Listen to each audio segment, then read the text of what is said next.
ஜெய் ஆஞ்சநேயா.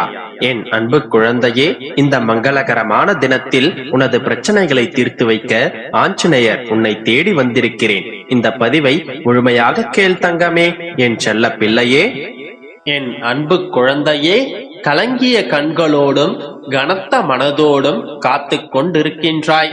எப்பொழுதுதான் எதிர்பார்ப்புகள் நிறைவேறும் என்று ஏங்கிக் கொண்டிருக்கின்றாய். ஒவ்வொரு நாளும் என்னுடைய முகத்தை பார்த்து ஆயிரம் கேள்விகளை உன்னுடைய மனதிற்குள் கேட்டுக் கொண்டிருக்கின்றாய். உன்னுடைய கேள்விக்கான பதிலையும் நான் சொல்ல தயாராகிவிட்டேன். நீதான் அதை புரிந்து கொள்ள வேண்டும். என் அப்பா என்னுடைய பிரார்த்தனைகளை கண்டு கொள்ளவில்லை என்று ஒருபோதும் நினைக்காதே மகளே. உன்னுடைய ஒவ்வொரு வார்த்தைகளையும் நான் கேட்டுக்கொண்டுதான் இருக்கின்றேன். உன்னுடைய ஒவ்வொரு அசைவுகளையுமே கூட நான் பார்த்து கொண்டுதான் இருக்கின்றேன். தக்க சமயத்தில் உன்னுடைய அத்தனை கேள்விகளுக்கும் நிச்சயம் பதில் வரும். இனிமேல் அது உடனடியாகவே வரும்.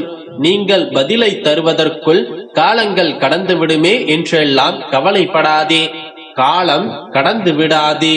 உனக்கான காலம் கை கூடிவிடும். அதற்கான சரியான பாதைகள் தான் நீ சென்று கொண்டும் இருக்கின்றாய்.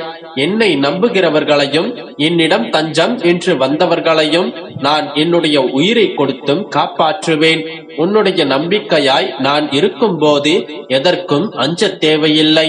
வாழ்க்கையில் கவலைகள் நிரம்பி துவண்டு விடும் தருணத்திலும் உன்னுடன் யாரும் இல்லையே என்று நினைத்து விடாதே. யார் இல்லாவிட்டாலும் உன்னை படைத்த இந்த அப்பா உன்னுடன் தான் இருக்கின்றேன் என்பதை மறந்து விடாதே. அவர் சொல்வதை, இவர் சொல்வதை, எவர் சொல்வதையும், உன்னுடைய மனம் சொல்வதையுமே கூட கேளாதே. உன்னுடைய மனசாட்சி சொல்வதை மட்டும் கேள். உனக்கு உண்மைகள் புரிய வரும். ஏனென்றால் அனுதினமும் உன்னுடைய மனசாட்சி கூட தான் நான் உரையாற்றிக் கொண்டிருக்கின்றேன்.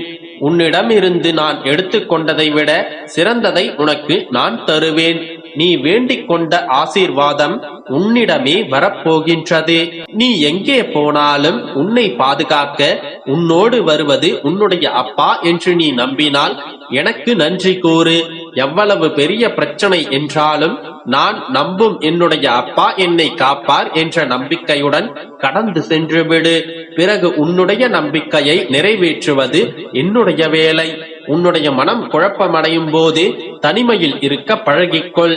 உன்னுடைய மனதை யாரேனும் காயப்படுத்தினால் மௌனமாக இருக்க பழகிக்கொள்.